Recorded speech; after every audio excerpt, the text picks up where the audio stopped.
Yes, hello, kumusta na naman kayo mga kabagis na mga kakakasettle na naman po tayo sa ating pagluluto at ang putahe po natin yan is Bicol Express na chicken. So ayan po ang ating chicken at ating mga ingredients. So magpainit na po tayo ng ating lutuan, kawali, whatsoever. Pag mainit na, maglagay po tayo ng mantika as usual na pagluluto at paggisa. Ilagay po ang bawang. Next to that, ilagay ko po ang aking luya kasi gusto ko yung amoy ng luya. Ayan, at saka may extract yung luya. After that, ilagay ko na po ang sibuyas natin. Ang ginamit ko po is white onion. Ayan. Kasi yan po ang mura ngayon dito. Ilagay ko na rin po ang sili. Green sili po ang ginamit ko, hindi po red. After that, ilagay ko na po ang aking chicken strip. Ayan po, in-slice ko po ng strip. Ayan. Chicken breast po ang gagamitin natin para sa ating Bicol Express.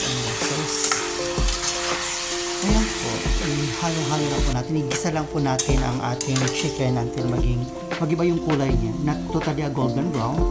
Ayan po. Yung ganyan na kulay po, achieve na po yan. Nilagyan ko po ng konting alamang. Ayan.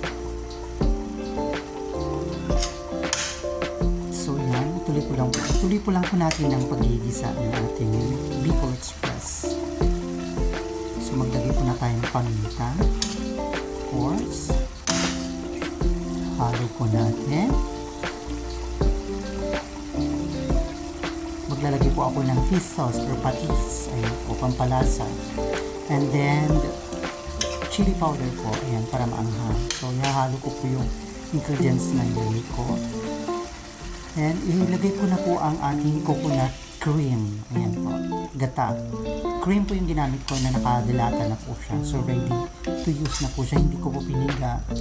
Ang ginamit ko po is yung coconut cream para mas creamy siya. So ayan na po ang ating Bicol Express ng chicken. Almost ready na po yan. So maglalagay na po ako ng jalapeno. Yung siling haba ang tawag nila dyan. Pero para social, jalapeno, ayan, tikman na po natin.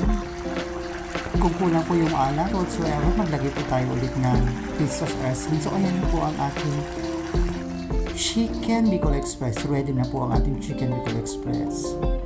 So, ayan po, ready to eat na po siya, ready to serve. Maraming salamat po sa panunood mga kabagis at kakakang.